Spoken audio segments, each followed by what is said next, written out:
Bonjour chers étudiants, j'espère que vous allez tous bien et que vous respectez strictement le confinement. Bien sûr, vous savez que vous avez mon cours, le cours de botanique pour les deuxièmes années, sur sa forme PDF sur la plateforme de l'université, ainsi que les 5 TP sur une forme PowerPoint. Je vous donne par cette présentation le cours du chapitre 2, les algues eucaryotes, et plus exactement la première partie, la partie des algues brunes, surtout pour rattraper les retards des deux sections C et D. Et pour les autres sections, la section A et B, vous profitez pour faire une révision et pour mieux comprendre cette partie. Les algues brunes sont des algues qui possèdent principalement les chlorophylles A et C. C'est très important, j'insiste sur cette information. Les algues brunes comportent les chlorophylles A et C.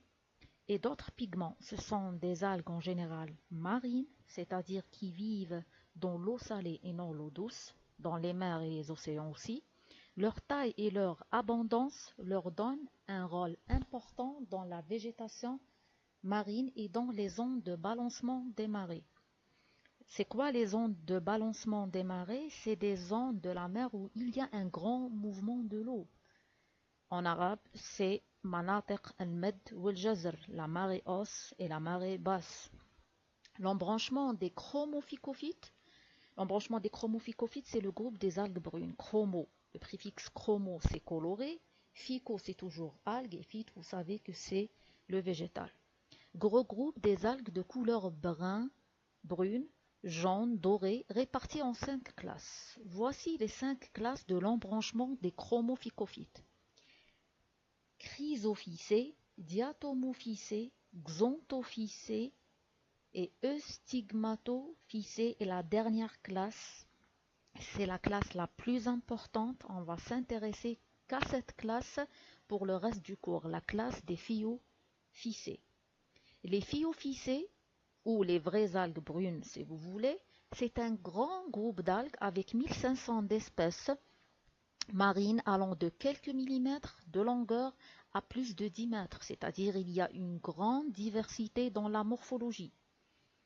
Contiennent, bien sûr, comme toutes les algues brunes, la chlorophylle A et C, et la fucoxanthine, c'est un autre pigment de couleur noire. Ce pigment avec la couleur verte de la chlorophylle donne cette couleur brune.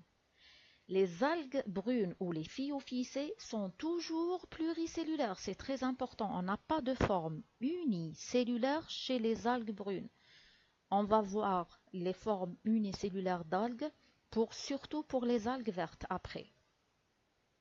Pour la reproduction en général, il y a deux types de reproduction possibles si on parle de toute la classe des phyophycées. On a la reproduction asexuée qui se fait principalement par fragmentation mécanique du thalles pour les formes les plus simples.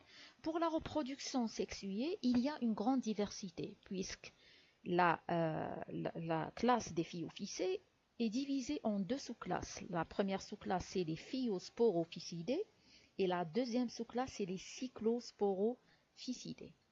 Pour la taxonomie des phyophycées, on a deux sous-classes. La première sous-classe, c'est les Phyosporophycidés. En réalité, elle comporte 11 ordres. J'ai cité 4 ordres. Voilà l'ordre le plus important, si vous voulez, puisqu'on va étudier un exemple qui appartient à cet ordre. C'est l'ordre des laminariales, qui contient deux familles, la famille des Filariacées et la famille des Laminariacées. Vous retenez cette famille, la famille des Laminariacées, qui contient le genre Laminaria. Pour la deuxième sous-classe, c'est la classe des Cyclosporophycidés, qui comporte un seul ordre, c'est l'ordre des fucales. Mais cet ordre est divisé en deux familles. La première famille, c'est les Fucacées et la deuxième famille, c'est les Saragasacées. La première famille, c'est la plus importante pour nous, pour notre cours, c'est la famille des Fucacées, qui comporte 3 genres. Le premier genre, c'est le genre Fucus. Le premier exemple, comme d'habitude, à chaque fois qu'on fait un groupe, on donne des exemples. Cet exemple est très important c'est l'espèce Ficus vesicolosus. Et cette espèce, normalement, vous l'étudiez au TP2. Il y a des groupes qui ont commencé le TP2, les autres groupes doivent savoir ça. Bien sûr, comme d'habitude dans les TP, on donne toujours la position systématique, il faut l'écrire. La position systématique de l'espèce Ficus vesicolosus, c'est le règne planta, l'embranchement chromophycophyte, la classe les Phyophycées, sous-classe Cyclosporophycidés, ordre Fucal, famille Fucacées, genre Fucus, espèce Ficus vesicolosus. La description générale. Fucus vesicolosus est une algue brune marine qui vit dans les zones des balancements des marais fixés aux rochers. C'est une algue fixée, c'est une algue benthique. Le thalle est fucoïde. La fronde ou la lame, c'est l'équivalent de la feuille chez les thalophytes. Est souple et élastique, se ramifie de façon dichotomique. Dichotomique, c'est-à-dire égale des deux côtés. Et se présente sous forme de rubans. Voilà les rubans. Vous voyez, tout ça, c'est des rubans. Shara'it. Et voilà les rubans de 20 à 100 cm de long, pouvant atteindre 2 cm de large. On observe ici, on voit ici le thalle fucoïde avec des crampons, si vous voulez un stipe ou un cordon, et tout ça, c'est la fronde ou la lame. Fucus vesicolosus porte des vésicules aérifères ou flotteurs, appelés aussi aérocystes, pneumatocystes, qui lui permettent de maintenir une certaine flottabilité pour capter la lumière tout en restant accroché au substrat. Voilà les vésicules aérifères. Vous voyez ici ces vésicules sur la surface des frondes servent à la flottabilité de cette algue sur la surface de l'eau. On observe, on voit bien que les vésicules ont une couleur plus claire que le reste de la fronde. Le thalle est de type cladomotal fucoïde, bien sûr. Au moment de la reproduction, c'est-à-dire quand le thalle Fucus vesicolosus atteint sa maturité, à l'extrémité des frondes apparaissent d'autres vésicules jaunâtres ou rougeâtres selon le sexe mâle ou femelle, qui s'appellent les réceptacles. Voilà un réceptacle, c'est une autre vésicule ou un autre gonflement qui apparaît au moment de la reproduction, pas sur la surface de toute la feuille, mais juste sur les extrémités. C'est le réceptacle. Il contient les cellules reproductrices mâles et femelles. Chaque réceptacle contient plusieurs pores, voilà, ça c'est avant l'ouverture, c'est des points, qui vont devenir des pores au moment de la reproduction. Pore, c'est-à-dire ouverture, fatha, thuqb. Chaque pore mène à une petite cavité. Ces cavités sont les conceptacles, c'est-à-dire quand il y aura des pores ici, chaque pore il va mener vers une cavité, tajwif. Aux extrémités des renflements sexuels qui sont les réceptacles, chaque réceptacle contient plusieurs conceptacles. Chaque cavité est appelée conceptacle. On peut bien expliquer la notion de réceptacle et conceptacle par ce schéma. Voilà par exemple un réceptacle. Si on fait une coupe transversale ici, comme ça, la coupe transversale, on voit bien c'est quoi les conceptacles. C'est des cavités et il y a des pores ici. Pour la reproduction de Fucus vesicolosus, c'est une reproduction sexuée, c'est-à-dire on n'a pas de reproduction asexuée chez Fucus vesicolosus. On n'a qu'un cycle de reproduction sexuée. Premièrement, le Fucus vesicolosus est une espèce dioïque. C'est quoi dioïque? On a déjà parlé de ça plusieurs fois au cours. Une espèce dioïque, c'est-à-dire on a un thalle mâle et un thalle femelle. Les organes reproducteurs mâles et femelles sont séparés, ne sont pas portés par le même végétal ou le même thalle. C'est ça, dioïque, et le contraire, c'est monoïque. Le thalle est dit sporophyte. Pourquoi sporophyte? Parce que le thalle de cette espèce est diploïde. Il s'appelle sporophyte. Le conceptacle mâle contient à son extrémité des poils fertiles des paraphyses qui sont de petits filaments ramifiés qui portent les gamétocystes ou entéridie. Et le conceptacle femelle a des paraphyses non ramifiés, ce qui donne un gamétocyste femelle ou orgone. On va voir ça en détail sur les schémas. Voilà les conceptacles. Si on observe les conceptacles par le microscope, et voilà le port.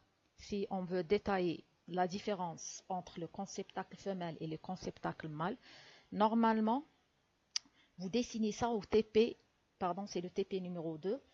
Vous dessinez ça au TP numéro 2.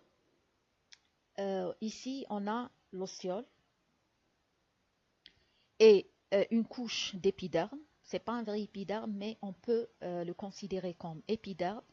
On a un parenchyme cortical, c'est-à-dire le parenchyme du cortex ou de l'écorce, khariji.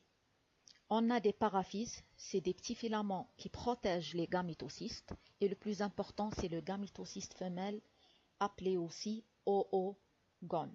Normalement, c'est le premier dessin de l'observation microscopique d'un conceptacle femelle de Fucus vesicolosus du TP2.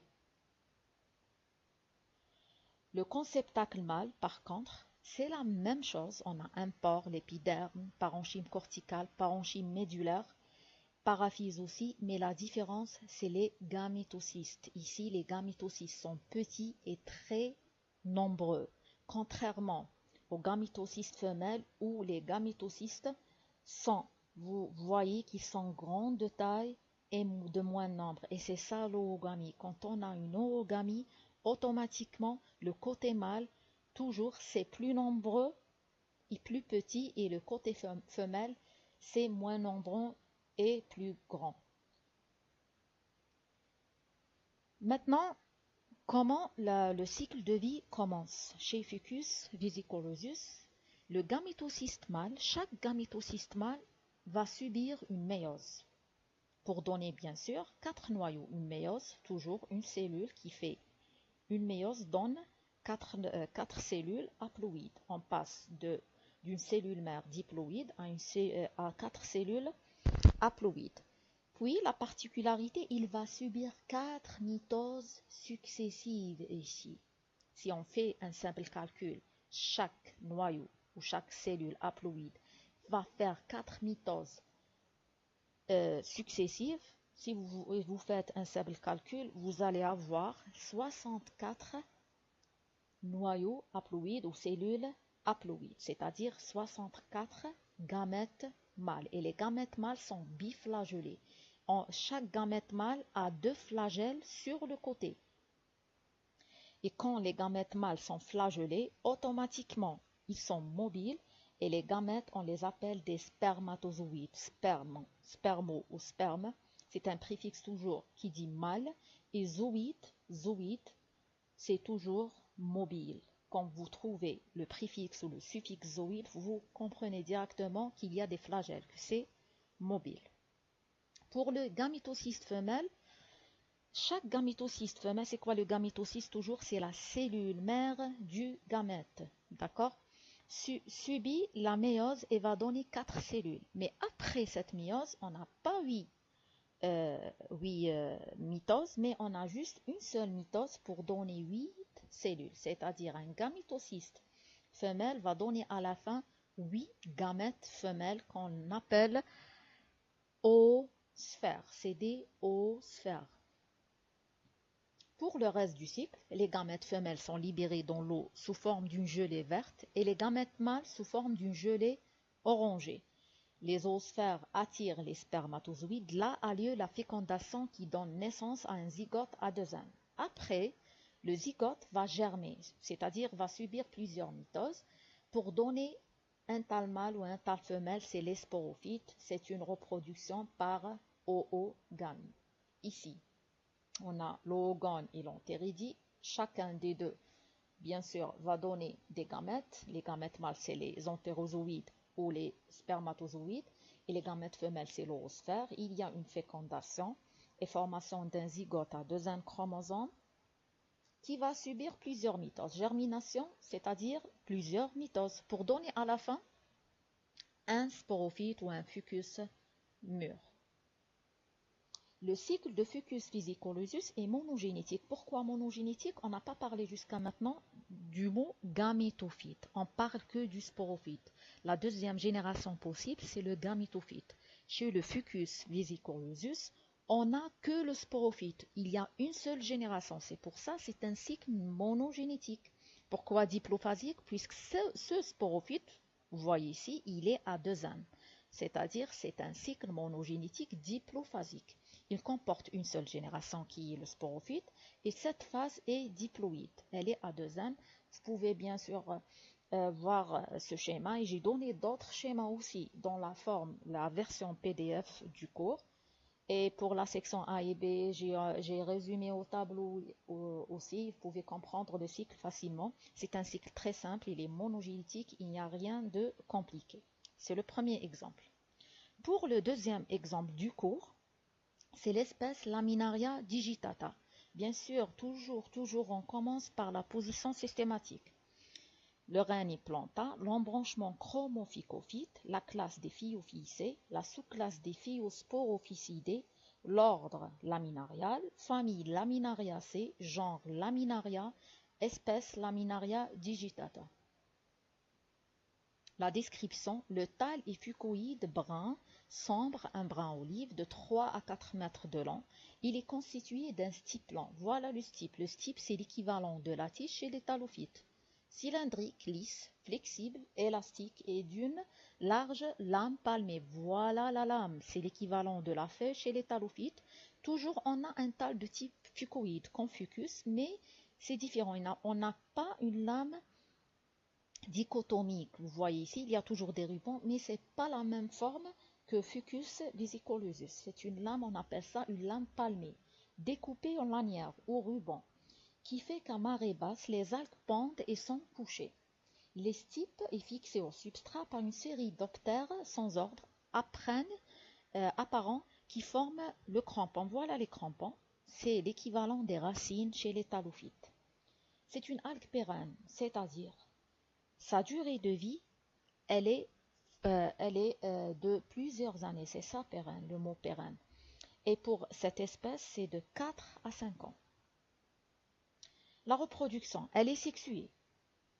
Et le cycle est divisé en deux générations ici. C'est pas comme Fucus vesicolosus, qui a une seule génération. Le cycle de Laminaria est composé de deux générations différentes. La première génération, c'est le sporophyte à deux chromosomes. Un thalle fucoïde de grande taille qui donne des spores mâles et femelles. C'est ça le sporophyte. Sporophyte, c'est-à-dire il va donner après des spores. Et le sporophyte, il est toujours diploïde. Voilà le sporophyte de Laminaria. Il est grand, avec des crampons, un stipe et une lame. C'est le sporophyte. La deuxième génération maintenant, c'est le gamétophyte, c'est-à-dire à un moment du cycle de vie, il y a disparition de ce sporophyte et apparition d'une deuxième génération, c'est le gamétophyte. Il est à N, le gamétophyte est en général haploïde. Un thalle filamenteux microscopique, dioïque, il y a un gamétophyte mâle et un gamétophyte femelle, ils donnent des gamètes. Voilà le gamétophyte de cette espèce. Le gamétophyte femelle, il est un peu plus grand et le gamétophyte mâle. Les deux sont microscopiques. C'est un simple filament. Il est trop petit par rapport au sporophyte. En période de reproduction, quand l'appareil végétatif est fertile, il se couvre de grandes plages, c'est-à-dire taches, irrégulières appelées sores, qui sont plus sombres et légèrement en relief à la surface de la fronde. Ce sont les sporanges qui contiennent les sporocystes. Dans les sporocystes s'effectue la méiose. Chaque sporocyste donne naissance de 32 à peu près à 64 méiospores, mâles et femelles, biflagellés, hétérocontés. C'est quoi hétérocontés? J'ai déjà expliqué ça. Hétérocontés, c'est par rapport aux flagelles. Quand les flagelles sont différents dans la taille, il y a un petit flagelle et un grand flagelle par exemple, on les appelle hétérocontés. D'accord? Zoïdospores, on les appelle zoïdospores. J'ai dit déjà zoïdo, zoïde, c'est toujours mobile, flagellé. Zoïdosport, c'est par rapport à la mobilité de ces sports. Pourquoi il y a formation de ces sports?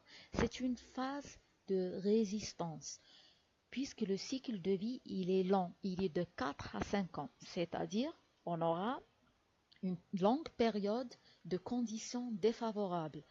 Cette espèce, elle est obligée de former des spores pour passer cette période défavorable, et quand les conditions redeviennent favorables, il y a une germination de ces zooidospores par des mitoses successives pour donner un nouvel organisme plus petit, microscopique, qui la deuxième génération, c'est le gamétophyte. Le gamétophyte haploïde est de taille réduite et de durée de vie très courte. Il est constitué de filaments rampants et de quelques filaments dressés et ramifiés. Sur ces derniers filaments se différencient les gamétocystes. Il y a deux types de gamétophytes, mâles et femelles. Les femelles sont plus grandes que les mâles. Les gamétophytes mâles portent les gamétocystes mâles qui produisent directement, sans méiose puisqu'il est déjà haploïde, produisent des gamètes mâles, chacun porteur de deux flagelles à insertion latérale. Et les gamétophytes femelles portent les gamétocystes femelles à l'intérieur desquels il y a un gamète immobile, c'est l'oosphère. Celle-ci n'est pas complètement libérée, elle reste fixée, l'oosphère reste fixée sur le gamétophyte femelle même après fécondation. C'est une oogamie. Directement, quand le gamète femelle est un grand gamète immobile qui s'appelle oosphère et les gamètes mâles sont flagellés, mobiles et de grand nombre, on comprend qu'il y a de l'oogamie. Le type de fécondation est une oogamie. Le zygote formé va redonner un appareil végétatif à deux ânes qui est le sporophyte. Chez les laminaires ou laminaria, le cycle est digénétique. Pourquoi digénétique? Puisqu'on a un sporophyte plus un gamétophyte. Le cycle de vie est dit hétéromorphe. Pourquoi hétéromorphe? Parce que les deux générations ne se ressemblent pas, ils sont complètement différentes. Il y a un sporophyte grand, comme vous voyez, et un gamétophyte très petit et d'une forme filamenteuse. Il est hétéromorphe car les deux générations ne se ressemblent pas. Le gamétophyte est différent morphologiquement du sporophyte. Le cycle est haplodiplophasique parce que il y a une génération haploïde et une génération diploïde, car il y a succession de deux phases chromosomiques, un chromosome et deux N chromosomes. C'est le sporophyte. Ce schéma peut vous aider pour comprendre le cycle. On a un sporophyte à deux N, puis il va donner par une méiose des zoïdospores ou des zoospores flagellés. Les spores mâles vont donner un gamétophyte mâle et les spores femelles vont donner un gamétophyte femelle. Bien sûr, ici, il y a une longue période de résistance. Après, le gamétophyte mâle va donner des gamètes mâles et le gamétophyte femelle va donner, c'est oosphère, va donner des gamètes femelles. Il y aura une fécondation et après la fécondation, bien sûr, c'est la formation d'un zygote diploïde qui reste un peu de temps fixé au gamétophyte femelle. Puis, après la germination, il se libère, il va donner après germination de nouveau un sporophyte et le cycle se ferme. Voilà une phase diploïde, une phase haploïde. Il y a deux générations différentes. C'est pour ça c'est un cycle digénétique haplo-diplophasique. Et ce cycle aussi peut vous aider pour bien comprendre le cycle de vie de Laminaria digitata. Bien sûr, vous pouvez revenir toujours au cours, à mon cours, sous sa forme PDF. Il y a plus de détails. Et je vous remercie pour votre attention. Et bien sûr, si vous avez des questions, vous pouvez les laisser bien sûr sur les commentaires. Bon courage.